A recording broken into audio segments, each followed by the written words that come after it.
Hello everybody, this is the 6th episode of Ike's Political Minute, and today I will be making probably what is the most interesting election prediction that I will be making throughout the entire course of my channel, and it will be between Alexandria Ocasio-Cortez, John Kasich with Hickenlooper as his VP, and Mike Pence, which is essentially where Trump resigns after the Mueller report, Mike Pence takes his place, and basically pardons him of anything he might have done. The Democrats smell blood in the water and see that the GOP has completely totaled themselves, so they decide to nominate the most progressive candidate ever, like Alexandria Ocasio-Cortez. And I think that really could bring an opening for somebody like John Kasich with Hickenlooper as his VP, with his VP, not VP, and I think that in reality, this country is a country of centrists. We are not as polarized as you think when it comes down to it. The Alabama special election showed that. We really are willing to cross party lines when it means something. We also saw that with Reagan, when lots of people crossed lines instead of voting for Mondale to vote for Reagan. We really have seen a lot of bipartisan support for candidates. So you might be surprised by the margin that Kasichlooper wins by, and just for the sake of time, I will be saying Kasichlooper instead of John Kasich with Hickenlooper as his VP. And I will be citing evidence and going to other websites frequently during this to support my claims as to why a state would vote a certain way. And hey guys, look, I know that you guys are upset that I'm not doing political issue videos or theorizations yet, but just keep in mind that I'm still a fledgling YouTuber, and eventually I will start doing those, but for the present I will be doing election predictions and analysis, since that is what I'm used to. And I will begin. So Maine, I think that Maine really could go to the Kasichlooper column. I think that John Kasich would be able to win here and win bipartisan support, and Maine is really a state to give bipartisan support to people. I mean, we've seen it with Susan Collins, but more importantly, Angus King. Angus King said that he hoped to be the bridge between the two parties, and that if you had a ballot, there would be the Democratic candidate and Republican candidate, and then none of the above, you would vote for him. And plus, look at this. John Kasich is more popular with Democrats than Republicans, and he's a Republican. That is crazy. So I think that Maine as a whole could definitely go to John Kasich by a likely margin, and I would say the 2nd congressional district as well.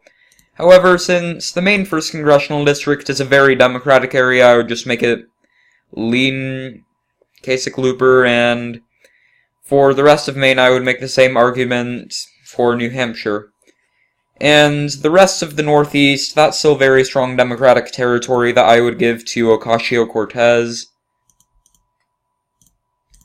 However, Connecticut and New Jersey, I think that these are two states that really could buck the party line if it means something. I mean, we saw this in the New Jersey Senate race and the Connecticut gubernatorial race, where we really are willing to buck the party line when there are actually good candidates or a bad candidate on the other side, which is why I'm making them both lean Kasichlooper.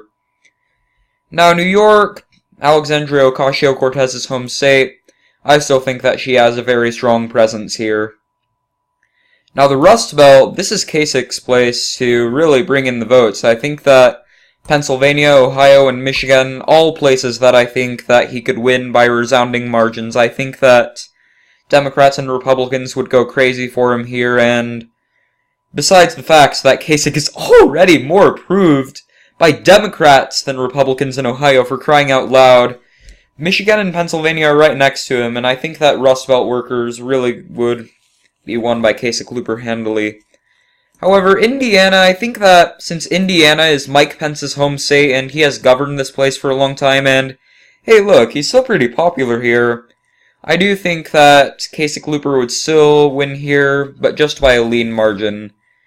And the rest of these states, Delaware and Maryland, I think that Maryland and Delaware both have a very strong Democratic identity. I actually think that Delaware would go to Ocasio-Cortez by a lean margin, considering that it's a little less, say, Democratic than Maryland, but I do think they would both go blue. DC, no possible way that it would go Republican ever, or to another party. Always Democrat. True blue. Iowa and Wisconsin, I would say that the bipartisan appeal as well as the Midwestern appeal would also land Kasichlooper some pretty key victories in these states. Minnesota is pretty partisan, and, you know, a lot of these voters in places like Florida, places like Georgia, places like Minnesota, these are areas where, yes, there are a lot of nonpartisan voters, but it really does also come down to getting your guys out to vote. That is how you win in these places. Which is why I will give them to Kasichlooper, but just by lean margins. And now I will go over to Illinois. I do think that Illinois has a strong Democratic identity too. I think that Chicago, regardless, is still going to say blue, and that will make it decisively go to the Democrats. Kentucky and West Virginia, that's both cold country. Sorry, not cold country, coal country, though it is quite cold in those states. And I do think that these would both go resoundingly to Mike Pence. Yes, very strong coal country, though unfortunately for them, it's going out of business. Now, Virginia, I do think that Virginia and North Carolina do have a lot of nonpartisan voters. These would both go handily to Kasichlooper. However, the Bible Belt, this is Mike Pence's place to shine. I do think that South Carolina would go to him by a likely margin. Tennessee and Alabama, both by a safe margin. The GOP has a very strong presence here. And you guys might be amazed by this, but Mississippi has a lot more Democratic voters and a lot more independent voters than you ever would have thought. I do think that Mississippi would go narrowly, just narrowly, to Kasichlooper. And again, I would say the Bible Belt appeal would land Pence huge victories in Arkansas and Louisiana. This is a stretch, but I do think that, like Indiana, Missouri has a lot of purple voters who would be happy to come out and vote for a nonpartisan guy like Kasichlooper when the time comes, which is why I would narrowly make it go to them. Texas has a lot of people who really would buck the party line. I mean, I lived in Texas during the 2016 election. Yeah, there were a lot of people who really hated Donald Trump, but they hated Hillary Clinton even more. That's why they voted for Donald Trump, and I do think that a guy like Kasichlooper could make Texas go into the likely column for them, which is the same argument that I would make for Utah. I currently live in Utah, and people voted the exact same way for the exact same reasons in Utah, so I would put both of these states in the likely Kasichlooper column. And wow, look at that! Kasichlooper is already at 253 electoral votes, and we haven't even factored in the states that John Hickenlooper will help in. My goodness, we really are a country of centrists. Now, Oklahoma, I think that the GOP still has an extremely strong presence here too.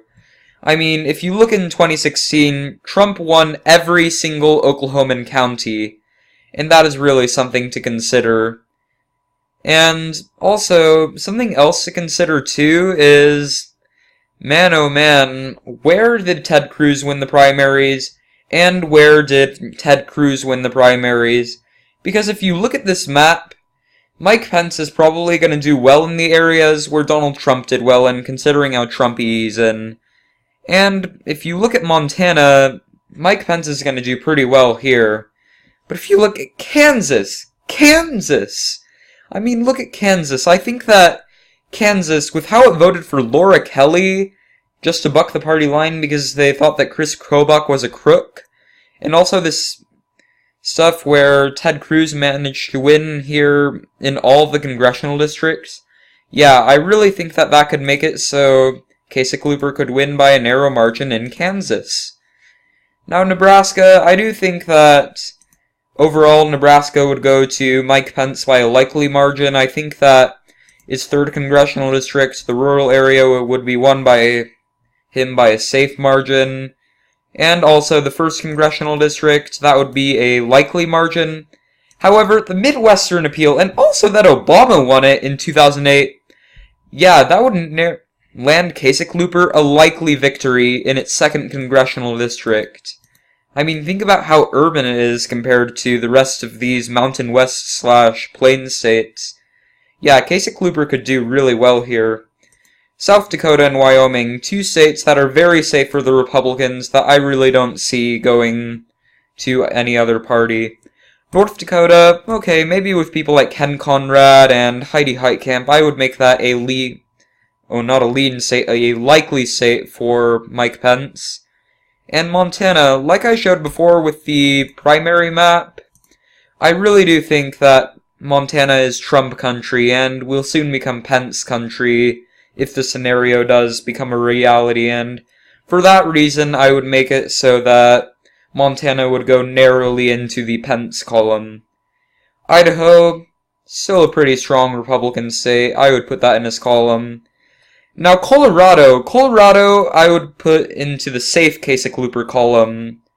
And if you look at this, sorry, not this, see right here, John Hickenlooper has an amazing approval rating here. I mean, pollsters like Fox News, pollsters that are given an A rating by 538, show that he has a plus 23% approval rating in Colorado. That is amazing! And for that reason, I would put it into the safe margin for Kasichlooper. And I think that the Coloradan appeal would help him win in New Mexico as well. Arizona, voting is still pretty partisan. I would put it into the lean column. Nevada, I also think would be very much like New Mexico in how it votes. And Oregon! Oregon! You might be surprised by this, but I think that Oregon would narrowly go to Kasichlooper. I think that, just like how Mississippi would buck the party line and go to Kasichlooper, I think that Oregon would buck the party line and do the same thing. Because it seems to me that Oregon has been able to vote against progressive people a lot. I mean, look at how close its gubernatorial election came, and Kate Brown was just a staunch progressive, and Bueller did well. I think that Kasichlooper could win here with a traditional Republican base going to Mike Pence. Washington, still a huge progressive population here. I would give that to Ocasio-Cortez by likely margin. California, so many people here vote Democrat regardless of who the candidate is. I'm just going to put it into the likely Democratic column. Hawaii, very Democratic state. I would put that into the safe Ocasio-Cortez column. And finally, Alaska. Alaska! This is one of the most interesting states that I will characterize. I mean, if you look at Alaska right here, 29% of people are independent, and if you look at all the other states, yeah, 18, 20, 19%, but then you get to 29%. That is amazing! There's so many Democrats and so many Republican voters. I wonder why this isn't a purple state already. Man, oh man, I think that this state would go into the safe Kasichlooper column, considering all of the non-partisan people in the state of Alaska. Thank you everybody for watching this video, comment down suggestions below, and I will see you all later.